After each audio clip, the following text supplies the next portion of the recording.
Extremely crazy Titanic facts no one knew. Lifeboats. The day before the sinking, Captain Edward Smith called off a lifeboat drill. However, the reason behind the decision is still unknown. Only 20 lifeboats were present on the Titanic, despite the fact that it had a capacity for 64. In order to make the decks less crowded, fewer lifeboats were deployed. After the collision with the iceberg, the first lifeboat was launched just an hour later. Despite having room for 65 people, it only carried 28 passengers. If all of the available space in the lifeboats had been used, more than half of the passengers would have survived the collision. A tragically smaller number of people were only permitted in the 20 lifeboats, which had the capacity to hold 1,178 people.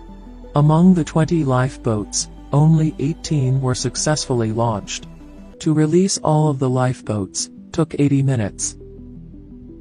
Titanic orphans. 2 young children, ages 4 and 2, were saved by the final lifeboat when the RMS Titanic sank on April 14, 1912. The Novertil family, including their father Michel, Edmund, and Michelle, all sailed on the Titanic. He had taken his sons from their mother and intended to bring them to America. However, because the crew only let women and kids into the lifeboats, their father was left behind and perished on the sinking ship. After the disaster, they were referred to as the Titanic orphans. These young children were left unclaimed by any guardian because they only knew their nicknames and spoke French.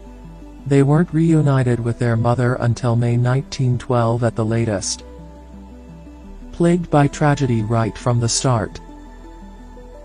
During the 26th month of the Titanic's construction, which took place at the Harland and Wolff shipyard in Belfast, 8 workers perished in 28 serious accidents and 218 minor accidents were recorded. However, who would have imagined that this was such a small number and that a strange incident would occur in the near future? The majority of the 8 fatalities were caused by injuries from falls, either from the ship or the surrounding staging. The legendary Baker.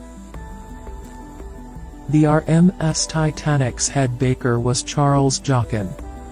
He was able to endure 3 hours in the bitterly cold waters of the Atlantic before being saved by lifeboats. Charles' first responsibility after learning of the sinking was to oversee and prepare loaves of bread so that those in the lifeboats wouldn't go hungry until they were rescued.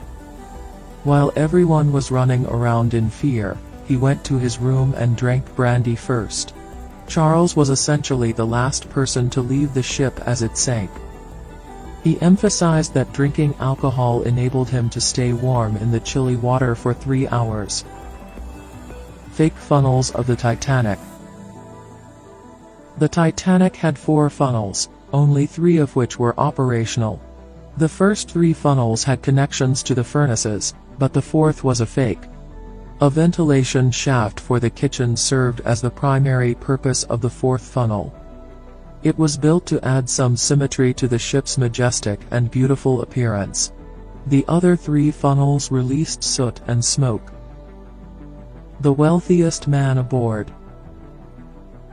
The wealth of the Astor family was passed down to John Jacob Astor IV. He was born in 1864. He completed his education abroad and then came home to run the family business. On April 10, 1912, he and his second wife, Madeleine Force, boarded the Titanic in Paris. They were accompanied by a group. He was the richest person on the ship, with an estimated net worth of $85 million. His wealth is equivalent to $2 billion today. His body was pulled from the water by rescue teams, who then laid him to rest in Trinity Cemetery in New York. A graveyard of shoes. A picture of a strange pair of shoes lying on the ground at the crash site was taken in 2004. Unbelievably, the public visited to view this image on the 100th anniversary of the Titanic's sinking. The shoes were so close together that they probably were once on a victim, and the body has since disintegrated. However, the movie's director claimed that despite numerous visits, no human remains have ever been discovered at the crash site. He claimed that since the bones would have disintegrated relatively quickly at this depth, they won't be discovered. The only things left of the people who failed to survive are the clothes they were wearing and their belongings, mainly their shoes. Shoes found closely together more than likely are where a victim's body came to rest.